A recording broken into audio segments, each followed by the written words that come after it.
Hi, I am Sevaya, lecturer in physics, working in the Vignan educational institutions. We have learned the properties of the charges, the behavior of the charges in the electric field in the previous lessons. If suppose the charge is placed in the magnetic field,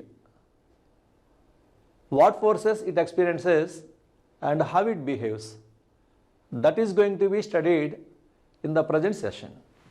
So the topic of the today's session is motion of the charge in uniform magnetic field in the lesson moving charges and magnetism.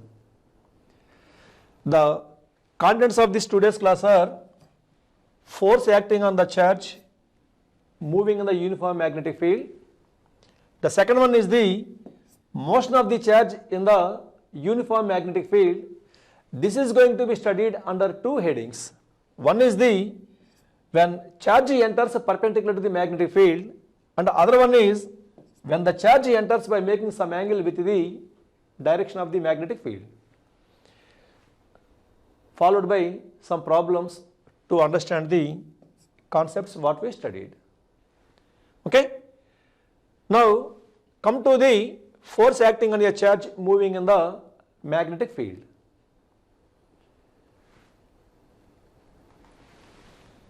Look at the screen. Let it be the uniform magnetic field of induction B.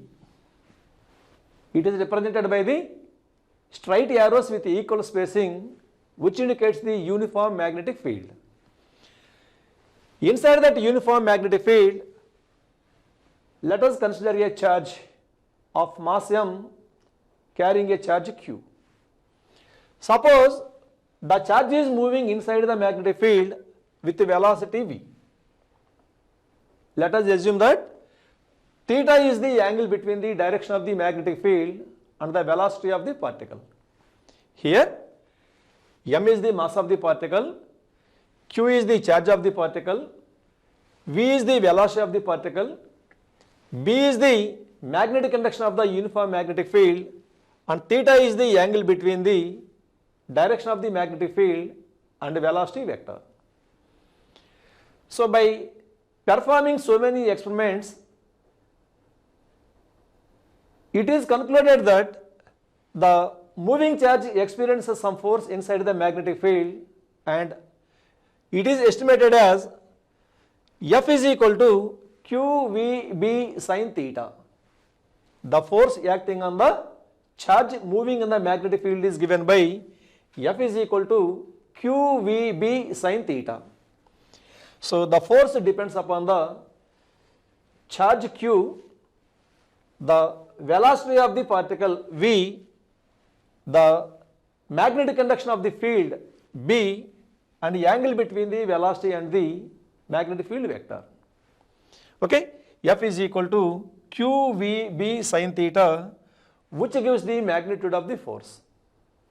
But we know that force is a vector quantity. That's why we have to specify the direction also. That's why if we write down the force in the vector form, we can write it as F bar is equal to QVB sin theta n cap, or F bar is equal to Q times V bar cross B bar. Here n cap is the unit vector which is perpendicular to the both V bar and B bar, and F bar is the cross product of the velocity vector and the magnetic induction vector. That's why the direction of the force is perpendicular to the plane containing both the velocity vector and the magnetic induction vector. Now the direction of the force can be decided by seeing the diagram. Here the velocity vector and the magnetic induction vector are lying in a plane by making some angle theta with each other. Now the direction of the force acting on the particle is always perpendicular to the plane containing both V bar and B bar. The direction is decided by the screw rule or the right hand rule. So by using this formula, we can determine the magnitude of the force, and by using this formula, we can decide the direction of the force acting on the charged particle. Now I am going to discuss some cases regarding to the motion of the particle in the magnetic field. For that, come to the case 1. If suppose the charge is at rest, that means the velocity of the charge is equal to 0, then what happens? If the velocity of the particle is equal to 0, then the force acting on the charge F is equal to 0. Suppose the charge is moving inside the magnetic field with some velocity in the direction of the field. Then in this case, theta is equal to 0 degrees. Then we know that sin 0 is equal to 0, so that the force acting on the particle is equal to 0. If suppose the particle is moving with some velocity v in a direction opposite to the magnetic field, then in this case theta is equal to 180 degrees, and we know that sin 180 is also equal to 0, then also the force is equal to 0. See, that means when the charge is either at rest or moving parallel or anti-parallel to the magnetic field, then the force acting on the charged particle is equal to 0. If suppose theta is equal to 90 degrees, it means the charge is moving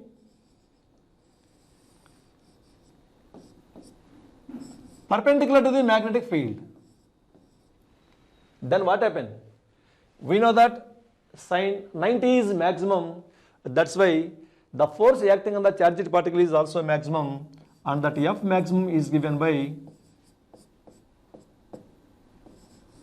QVB. Now in this case, the direction of the force can be decided by the Fleming's left hand rule. Fleming's left hand rule. So let us take the left hand, open the three fingers, thumb, index finger and middle finger perpendicular to the one another, as shown in the figure. If suppose the index finger indicates the direction of the magnetic field and the middle finger indicates the direction of the velocity, then the thumb indicates the direction of the force acting on the particle. This is the Fleming's left hand rule. Fleming's left hand rule. So here index finger indicates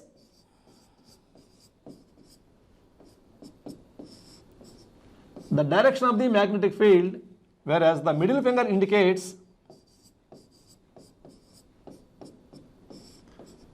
the direction of the velocity of the particle, then the thumb indicates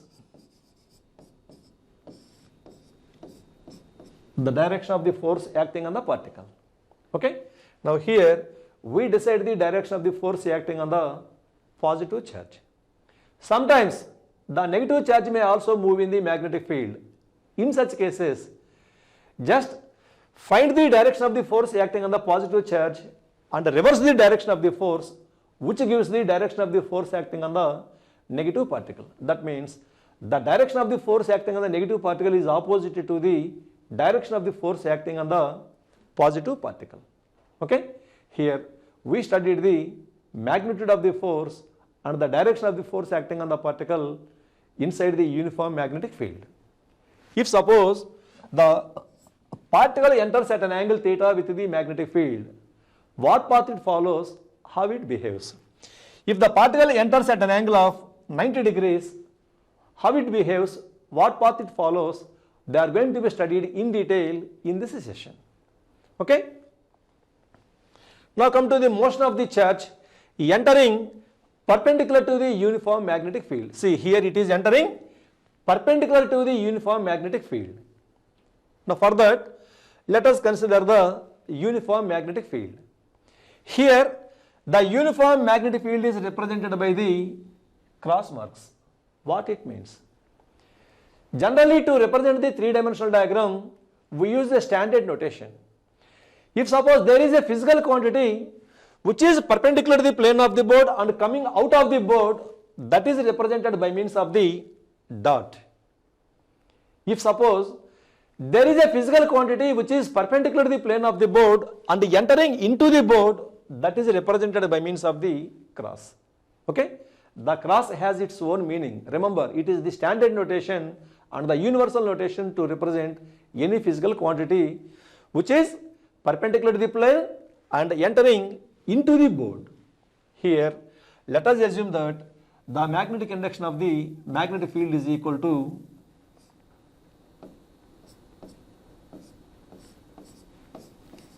B. Now, let us consider a charge which is moving with a velocity v perpendicular to the direction of the magnetic field. Here, the charge is moving with a velocity v inside the magnetic field perpendicular to the magnetic field. Here, the magnetic field is entering into the board and the particle is moving horizontally like this, so that the direction of the motion of the particle is perpendicular to the direction of the magnetic field. In such cases, how it behaves? In such cases, how it behaves, that is going to be studied in detail. Here, let m is the mass of the particle, q is the charge of the particle, and v is the velocity of the particle, b is the magnetic induction, and theta is the angle between b bar and v bar. Here, what is that angle? That angle is equal to 90 degrees. Right? In such cases, what happens and what force is acting on the particle? According to the formula, F is equal to QVB sin theta.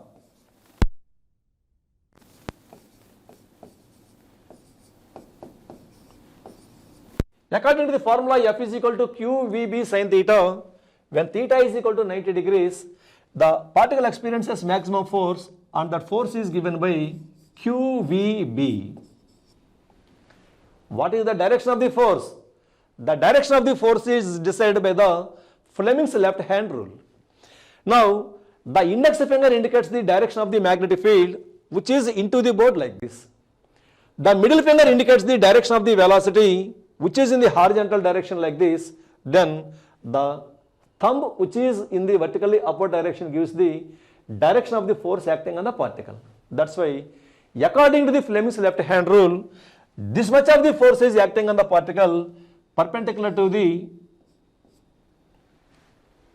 velocity vector and also the perpendicular to the magnetic field vector as shown in the figure.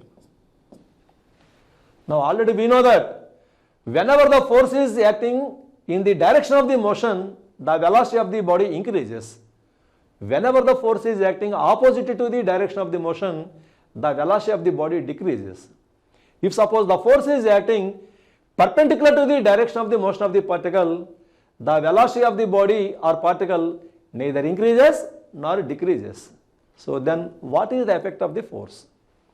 Because of that force acting perpendicular to the motion, the magnitude of the velocity does not change, but its direction goes on changing. As a result of that, the particle will describe the circular path as shown in the figure. Okay? Here, because of this perpendicular force, the magnitude of the velocity will not change. Only the direction of the velocity changes. That too, at each and every point, the direction of the force is perpendicular to the velocity vector like this. We know that velocity is always acting tangent to the circle. This is the velocity vector, this is the force vector. This is the velocity vector, this is the force vector. So, at each and every point of this circle, the force is acting perpendicular to the direction of the motion of the particle. As a result, the particle describes the uniform circular motion. Now, for that uniform circular motion, we are going to study something. What is the radius of the circle and on what parameter it depends? What is the time period of the motion of the particle and on what parameters it depends? That is going to be studied in detail. Okay? For that, come to the case here. If you see the video, you can observe the three-dimensional diagram of that motion of the particle. Here, this is the North Pole, this is the South Pole. Between the North Pole, South Pole, there exists a uniform magnetic field. The particle enters perpendicular to the magnetic field so that it describes the uniform circular motion. Here, what we studied that can be seen in this video clearly about the rotation of the particle in the uniform magnetic field. Right? Now, come to the calculation of the radius of the circular path. So, already we studied that whenever the charge is moving inside the magnetic field, it experiences some force, and the force acting on the particle due to the magnetic field is given by F is equal to QVB sin theta. Here theta is equal to 90 degrees.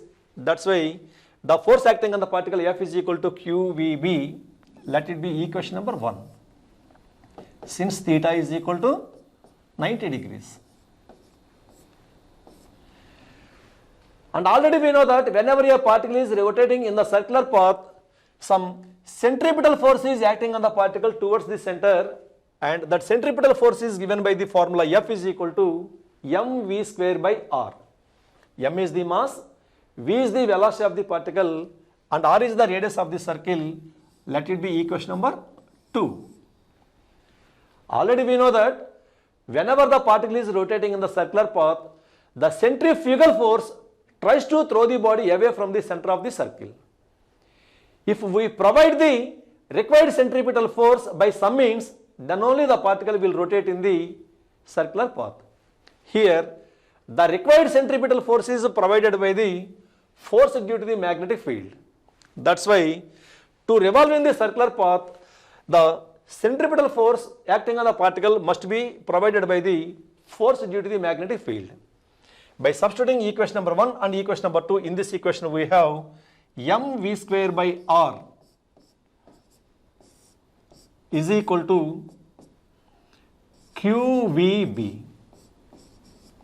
Here VV get cancelled, and by taking this r to that side and QB to this side, we have r is equal to mv by QB. So, the radius of the circle described by the particle depends upon the mass of the particle, depends upon the velocity of the particle, it depends upon the charge of the particle, and also depends upon the magnetic induction of the uniform magnetic field. Okay? This formula gives us the radius of the circle described by the particle. Now, the same expression can also be expressed in the different ways in terms of the different parameters. See that different possible ways of expressing the radius of the circle. For that, already we know that r is equal to mv by qb.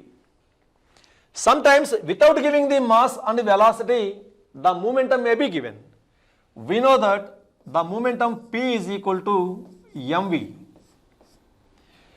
If momentum is given without giving the mass velocity, this mv can be replaced by momentum p. In such case, we have r is equal to p by qb. Sometimes momentum may also not given. The kinetic energy may be given. In that case, what we have to do? Already we know that the kinetic energy Ke is equal to p square by 2m, what we studied in our first year intermediate physics. From this we can write the momentum of the particle p is equal to square root of 2m Ke.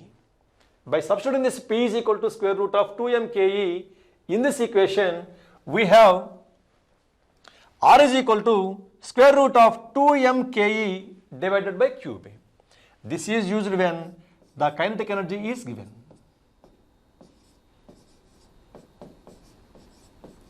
This is used when momentum is given.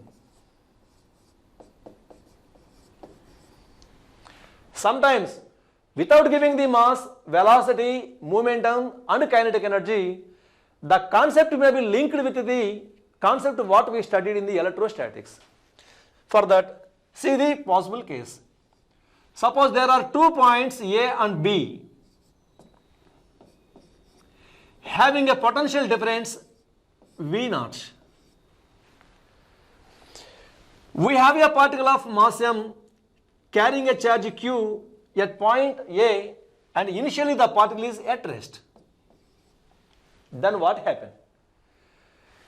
Due to the potential difference, electric field is created, and due to that electric field, force is acting on the particle, and due to that force, the particle accelerates and gains some kinetic energy. According to the work energy theorem, the work done by the electric field is equal to change in the kinetic energy of the particle, which is given by work is equal to change in kinetic energy, that is equal to q v naught.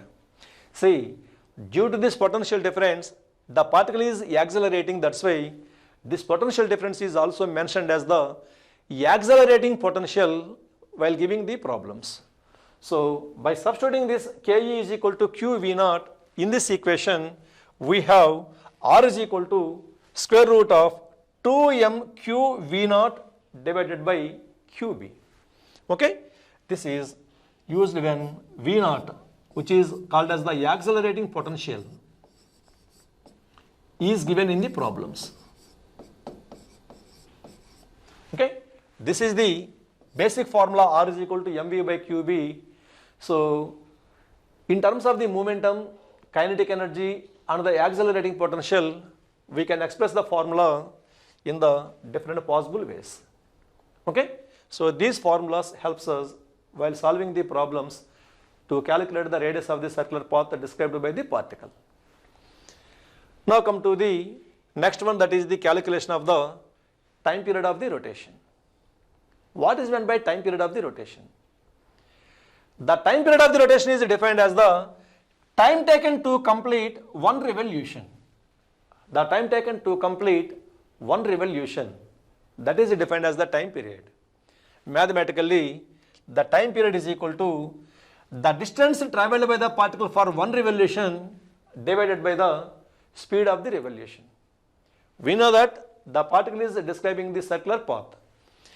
When it completes one revolution, the distance traveled is equal to the circumference of the circle, which is equal to 2 pi r, and here v is the velocity of the particle. So by substituting the distance and the velocity, we have the time period t is equal to 2 pi r by v. But already we know that this r is nothing but the radius of the circle described by the particle, which is given by the formula r is equal to mv by qb. By substituting this r value in this equation, we have t is equal to 2 pi by v into mv divided by qb. Vv cancels, and we have the time period t is equal to 2 pi m divided by qb. See that formula, the time period depends upon the mass of the particle, charge of the particle, and magnetic induction only, but it is independent on the velocity of the particle. The particle may be having more velocity or less velocity, nowhere it is related to the time period of the rotation of the particle.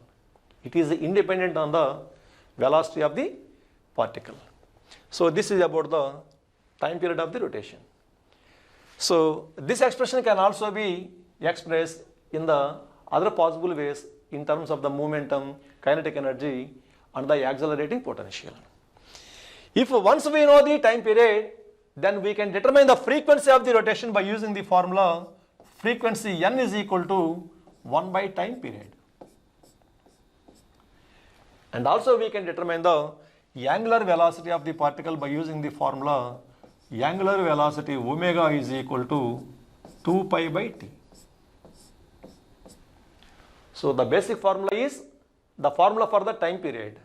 If once we know the time period of the rotation of the particle, then we can determine the frequency of the rotation, and also we can determine the angular velocity of the rotation of the particle.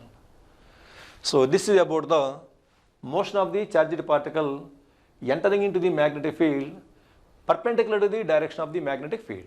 Simply, the particle describes the uniform circle, and Here we studied about the radius of the circular path, the time period of the rotation of the particle, the frequency of the rotation, and also the angular velocity of the rotation of the particle.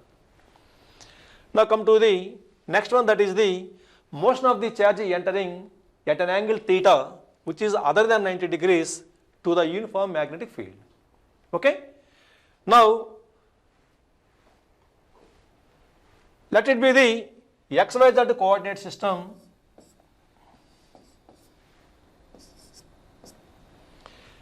Now let us assume the magnetic field along the positive x-axis direction. Let B is the magnetic induction of the uniform magnetic field.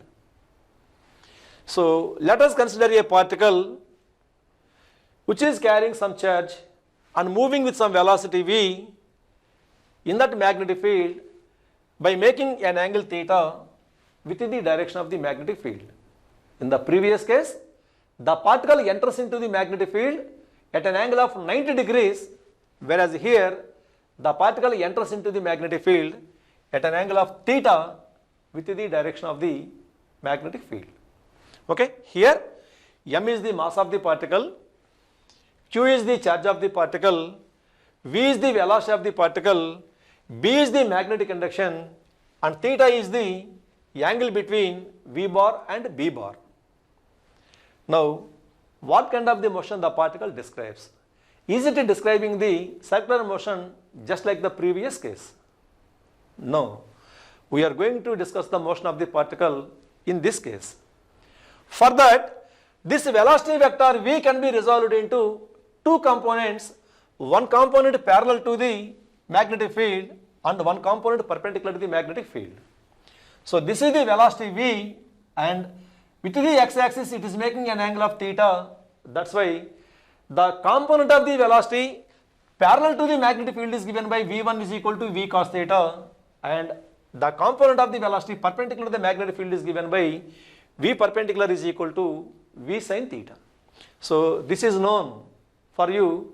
I think you studied this in your first year intermediate vectors. Now the velocity is resolved into two rectangular components. One is the component parallel to the magnetic field, other is the component perpendicular to the magnetic field. Then what happened due to these two velocities? Already in the previous topic we studied that whenever the particle has a velocity perpendicular to the magnetic field, force is acting on the particle, and because of that force the particle describes the circular path. Here also, due to this perpendicular component of the velocity, some force is acting on the charged particle, and because of that force the particle tries to describe the circular motion. Okay? Whereas what about this component v cos theta? This v cos theta is parallel to the magnetic field. So because of this v cos theta, there is no force acting on the particle. That's why the particle will continue with same velocity in the direction of the magnetic field. That means here, due to this perpendicular component, the particle describes the circular motion, whereas due to this parallel component, the particle will move in the direction of the magnetic field. As a result, if you observe the motion of the particle is describing the circular path and also advancing in the forward direction. As a result of that, the motion of the particle will be like helical structure as shown in the figure. It is making circular motion and also advancing in the direction of the magnetic field, so that the motion of the particle will be like helix or will be like the shape of the spring. So the same thing can also be observed in the video. See here, this is the north pole, this is the south pole, uniform magnetic field is there. Here the particle enters by making some angle other than 90 degrees into the magnetic field. See, the particle describes the circular path by advancing in the forward direction, so that the path of the particle is like a helix or in the shape of the spring. Right? Now, here onwards, I am going to study something related to that helix or spring shape structure. Okay? Now, The same can be represented by means of the figure as shown in the diagram. So here, for the sake of the calculations, that animated diagram is replaced by this diagram. Here, this is the x-axis direction along which the magnetic field is acting. This is y-axis, this is z-axis. The particle is entering with velocity v by making an angle theta, and these are the components of the velocities. This is the perpendicular component. Now, what is the radius of the circular path described by the particle? What is the radius of the circular path described by the particle? Already we know that the radius of the circle r is equal to mv by qb. Here we have to take v perpendicular in the place of the velocity term in the equation of the radius, so that we have r is equal to mv perpendicular divided by qb. Why? Because only this perpendicular component makes the particle to rotate in the circular path. That's why in the calculation of the r, we have to take only the perpendicular velocity into the consideration. By substituting this v perpendicular value, we have the radius r is equal to mv, we have mv sin theta divided by qb. So this formula gives us about the radius of the circular path described by the particle in the helical structure. This is simply called as the radius of helix. So the radius of the helix depends upon the mass, velocity, charge of the particle, magnetic induction, and also the angle between the v bar and b bar. Now, what is the time period of the rotation? And here in this diagram, between the two circular paths, the particle advances some distance in the forward direction. That distance advanced by the particle is also going to be calculated in the coming part. For that, here, what is the formula for the time period? We know that the time period is defined as the time taken to complete one rotation, that is given by t is equal to 2 pi m by qb, which is independent on the velocity, what we studied in the previous topic. The time period t is equal to 2 pi m by qb.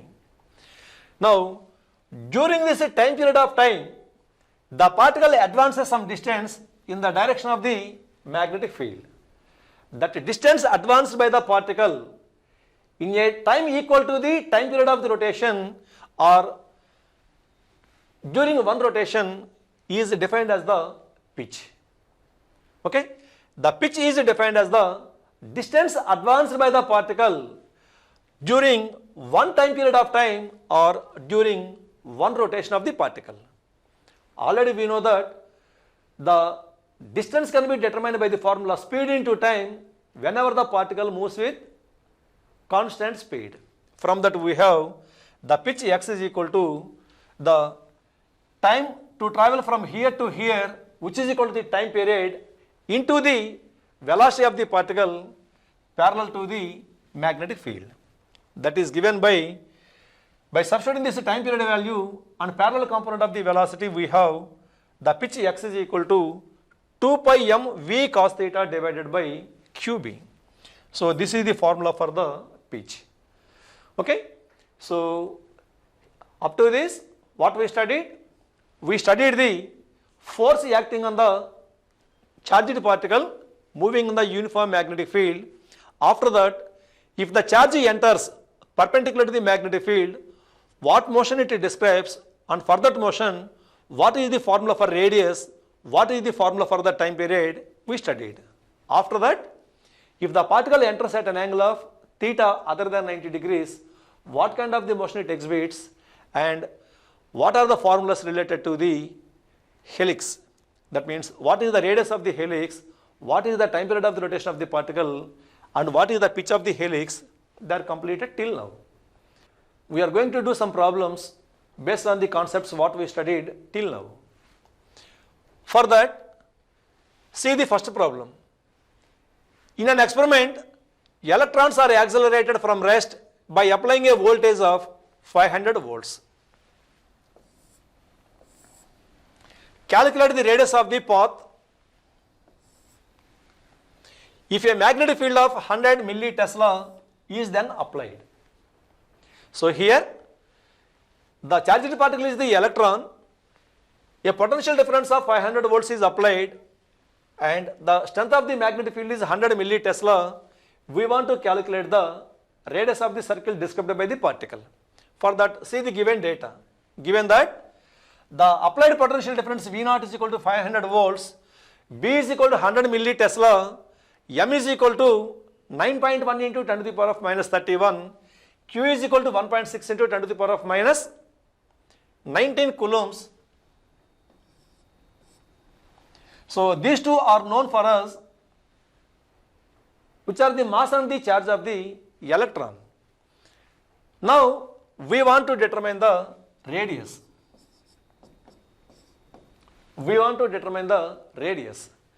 So we know that the formula for the radius of the particle is R is equal to mv by qb if velocity v is given. But here velocity is not given, the potential difference is given. In terms of the potential difference, we know that the radius R is equal to square root of 2m q v0 divided by qb.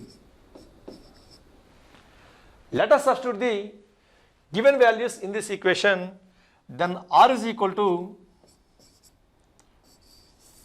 root of 2 into 9.1 into 10 to the power of minus 31 into 1.6 into 10 to the power of minus 19 into 500 whole divided by 1.6 into 10 to the power of minus 19 into 500 into 10 to the power of minus 3. So by making the mathematical simplifications, we get it as R is equal to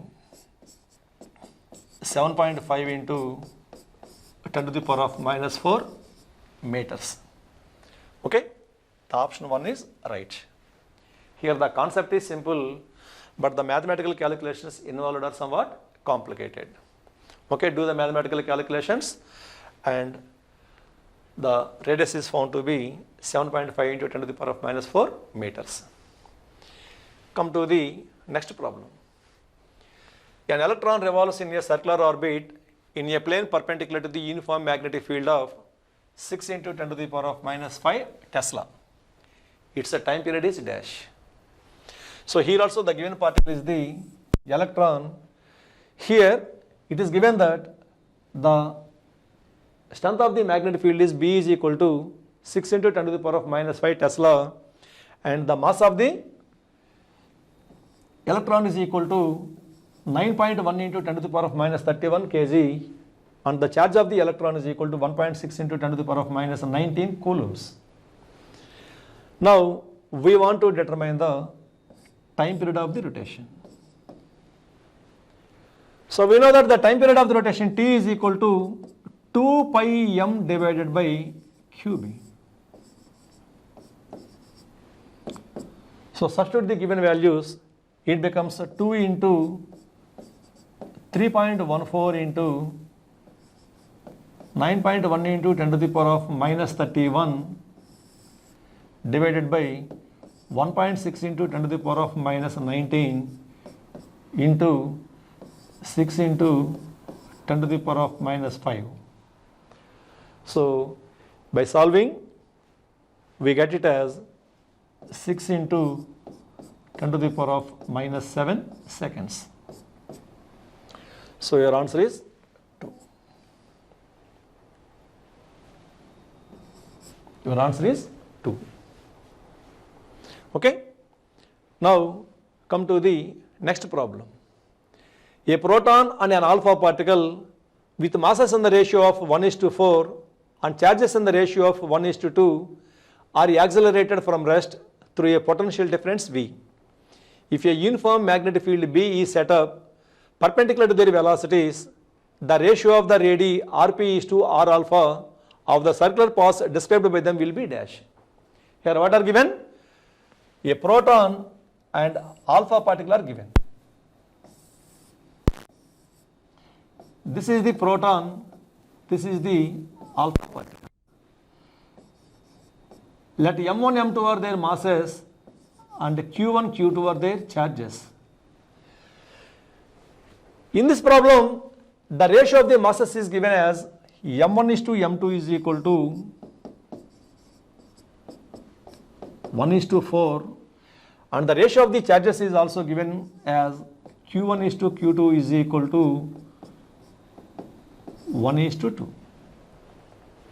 Now, they are accelerated from rest through a potential difference V. So here the potential difference is given as V, which is same for both the particles.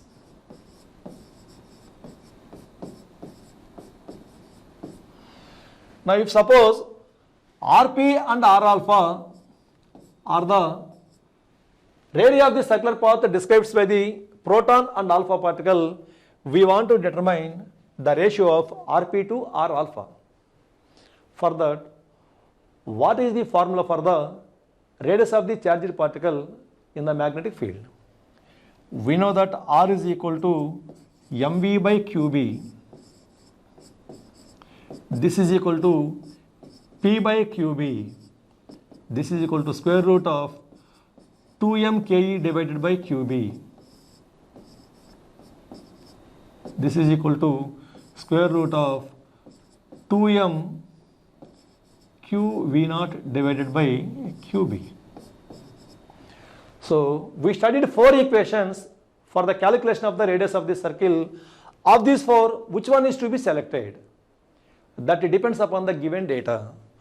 Here in this problem, the potential difference is same for both the particles. That's why select the equation which contains the potential difference term. That means we have to select this 4th equation in this problem. If suppose both the particles are moving with the same kinetic energy, then let us select the equation containing the kinetic energy term. If both particles are moving with the same velocity, then select the equation containing the velocity term. So here I am going to select this equation, that is R is equal to square root of 2m q v naught divided by qb.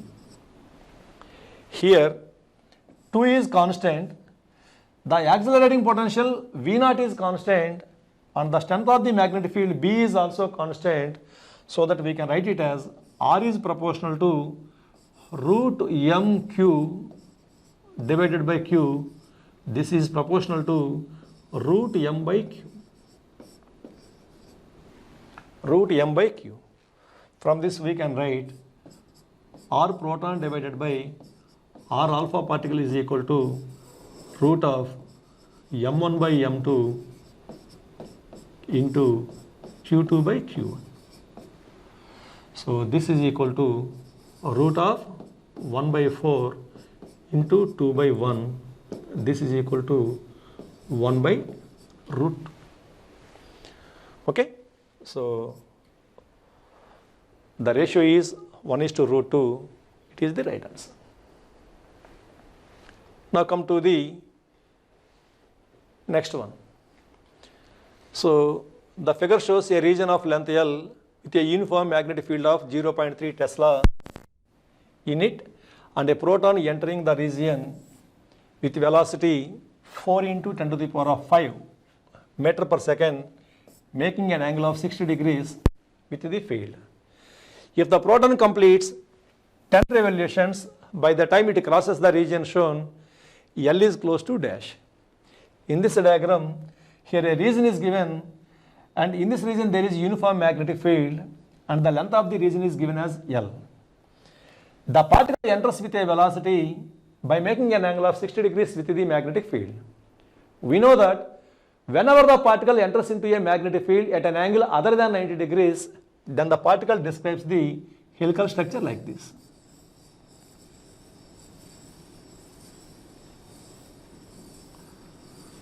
In this problem, it is given that it completes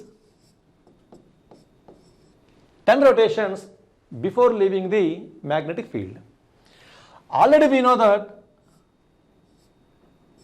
the distance advanced by the particle for one rotation is equal to the pitch. So from this we can simply understand that the length of the magnetic region which is to be calculated is equal to 10 times the pitch. So if you know the x value, then we can find out the length of the magnetic region. For that, see the data. B is given, V is given, theta is given, N is given, mass is given, and charge is also given in the problem. Already we know that the pitch of the helix is given by V cos theta into T, that is equal to V cos theta into 2 pi m divided by QB. So by substituting the given values, we have 10 into 4 into 10 to the power of 5 into cos 60 into 2 into 3.14 into 1.67 into 10 to the power of minus 27 divided by 1.6 into 10 to the power of minus 19 into 0.3. So by substituting cos theta value and by making the mathematical simplification, we get it as 0.439 meters, which is nearly equal to 0.44 meters. So your answer is 3. So come to the next and last problem. A charged particle of mass m and the charge q is moving with a velocity v bar is equal to 2I bar plus 3j bar meter per second in a magnetic field b bar is equal to 5j bar Tesla. Find the trajectory and the pitch. Here the velocity v bar is equal to 2I bar plus 3j bar meters per second, and the strength of the magnetic field is given by b bar is equal to 5j Tesla. Now let it be the x-axis, let it be the y-axis, and let it be the z-axis. So here what is the direction of the magnetic field? The magnetic field is given as 5j bar, 5j cap, so that this is directed in the direction of the positive y-axis. The velocity is given as v bar is equal to 2I bar plus 3j bar. It means along the x-axis the component is equal to 2, whereas along the y-axis the component v is equal to 3. So that this component is parallel to the magnetic field and this component is perpendicular to the magnetic field. Now, due to this perpendicular component, the particle describes the circular path, whereas due to this parallel component, the particle advances in the forward direction. As a result of that, the particle describes helix. Now, what is the shape of the helix here? What is the direction of the helix here? To decide that, we have to first determine the direction of the force acting on the particle. So already we know the Fleming's left hand rule. If the index finger is in the direction of the magnetic field and the middle finger is in the direction of the velocity, then the thumb gives the direction of the force. Here the direction of the force is acting perpendicular to the plane of the board and coming out of the board like this. That's why the particle will also describe the circle like this. So the particle will describe the circular shape like this. That means if suppose this is the y-axis, the particle will describe the helix like this. Now the trajectory of the helix is known. then we want to determine the pitch of the helix. What is the pitch of the helix? The pitch of the helix x is equal to the parallel component of the velocity into the time period, which is given by, here what is the parallel component of the velocity? 3 into the time period is equal to 2 pi m divided by qb, which is equal to 3 into 2 pi m divided by q into what is the strength of the magnetic field? The strength of the magnetic field is 5. So that the pitch of the helix is equal to 6 pi m divided by 5q. Okay.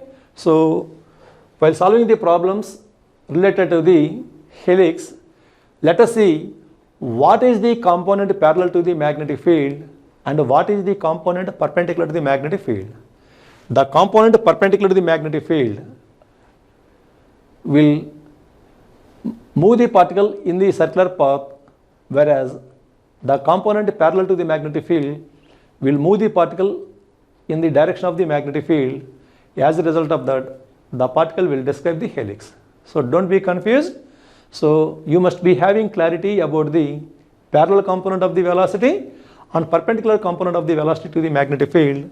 Then we can determine the parameters required in the helix. I think you understand the session, and we'll meet in the another session. Thank you one and all. Okay.